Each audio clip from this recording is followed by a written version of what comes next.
Hi, everyone. Welcome to our channel.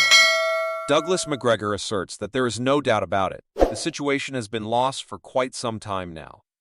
Current discussions in Brussels reveal quiet concerns, acknowledging that this is a dead end. There's a search for an exit strategy, and the Europeans seem uneasy about it. There is some apprehension within the White House, but a solution hasn't been identified yet. Until they find a way to disguise their misjudgment, which involves dragging Ukraine and Europe into this, they will continue to present an optimistic front, claiming that things are improving and more support is on its way. In a contradictory statement, Macgregor later suggested that this war could come to an immediate end, depending on Putin and the type of agreement he is willing to make. He acknowledged that Putin holds the strategic initiative, putting us in a position of playing catch-up and attempting to minimize the self-inflicted damage. Well, he doesn't believe it was merely for show.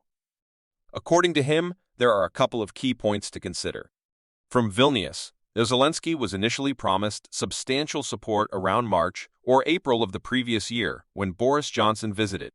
After Zelensky's negotiating team hinted at Ukraine's willingness to accept neutrality, Boris Johnson promptly rejected the idea, stating it was completely off the table. Johnson asserted that he had spoken to President Biden, who shared the same stance, emphasizing the need to fight to the bitter end with NATO and the full might of the United States behind Ukraine. Zelensky, it seems, took this commitment seriously and has consistently emphasized it. However, the reality hasn't matched the promises made by either Boris Johnson or President Biden. Another aspect is the discussions in Vilnius, where behind-the-scenes talks revealed differences in goals and objectives. President Biden's outlined goals in Warsaw were described as extreme and maximalist.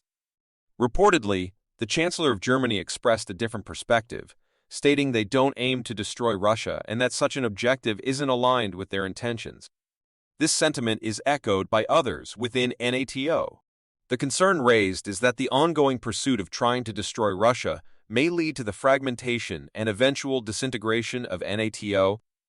I think that's accurate, and at this point, he has no insight into what will unfold. As mentioned earlier, Mr. Putin is now faced with critical decisions. Choices he confronts include whether to advance all the way to the river, send Russian forces directly into Kiev, or if that proves insufficient, mobilize an additional 250,000 troops to move further westward. The Russians are known for their cautious, deliberate, and incremental approach.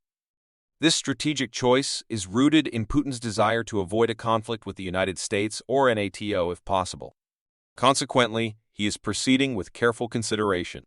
Currently, Mr. Putin can assert that the Ukrainian army is disintegrating, with significant numbers of troops defecting to the Russian side.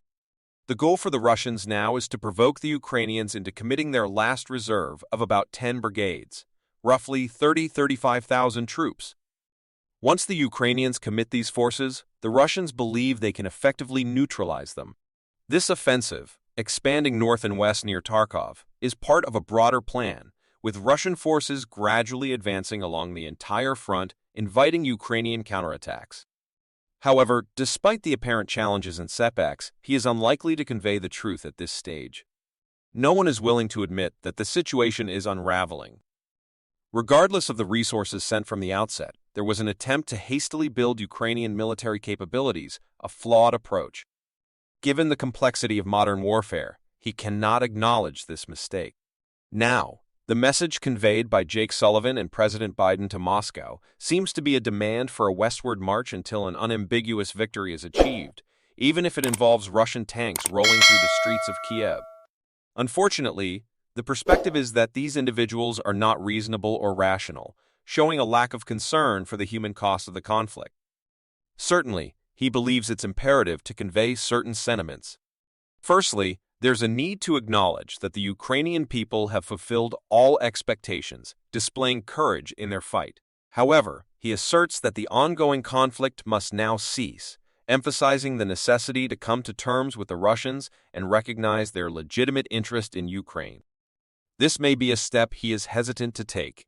Additionally, he must recognize that any outcome from the ongoing talks must result in Ukraine adopting a neutral status. Despite behind-the-scenes support from the Europeans, excluding the British, who express a willingness to conclude the conflict, the majority in London, Washington and New York City appear resistant to admitting or accepting neutrality. No, he doesn't believe he is. What may not be fully appreciated are the profound divisions within NATO behind the scenes. It extends beyond just Hungary and Bulgaria, with various European statesmen privately acknowledging the necessity to settle for something less ambitious than initially sought. Reports suggest that both the French and Germans are advocating for a more pragmatic approach. The sentiments of the Swedes and Finns are uncertain at this point. Despite their historical neutrality, both nations had been willing to abandon their neutral status to join the alliance. However, the current conflict reveals the alliance's inability to prevail, and it's becoming evident that none of these countries possess the required military capabilities, including combat formations, ammunition stockpiles, missiles, rockets, and integrated air and missile defense forces. Without these essential components, engaging in war would result in significant damage. It seems the Europeans are starting to realize that if they persist in obstructing an agreement, they risk an all-out war with Russia, an outcome they are ill-prepared to face. Well, because nobody expected to fight. The NATO command structure is a playground for generals. There are numerous headquarters spread across Europe filled with officers and a plethora of generals boasting 4 stars from various NATO countries. It provides a wonderful opportunity to be stationed in attractive locations. Some of the larger headquarters engage in virtual exercises or occasional visits to impressive displays, as, for instance, there might be a staged event with paratroopers falling from the sky, embracing each other as comrades. However, none of these activities would have any impact in an actual war. There are anachronisms that won't survive the reality of conflict. Despite this, that's what NATO has become, a facade that Putin is well aware of. That's right. While he's being honest, at least for once, he admits to purchasing a substantial quantity of 155 ammunition from the Koreans, specifically the Republic of Korea, at a very high price. Although the exact sum is unknown, it surpasses the value of the ammunition. It appears that we've exhausted our options and our industry lacks surge capacity. In simpler terms, we are unable to ramp up production significantly. The capability to produce 100 of a certain item per month does not translate to suddenly producing 500 or 5,000 a month. It's beyond our capacity. So the solutions being discussed, which could potentially make a difference, won't be available for months.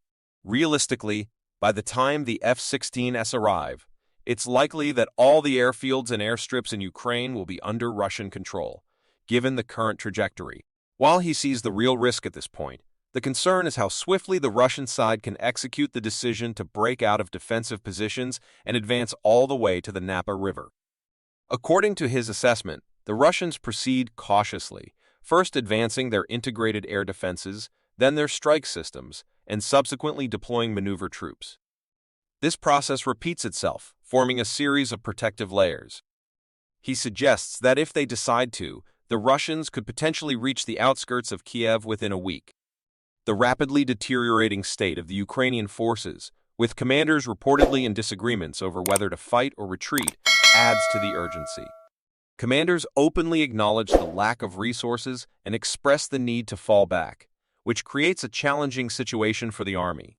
Regarding the issue of soldiers turning their weapons on their own, he notes that while there have been videos depicting such incidents on Telegram, the viability of this approach is questionable.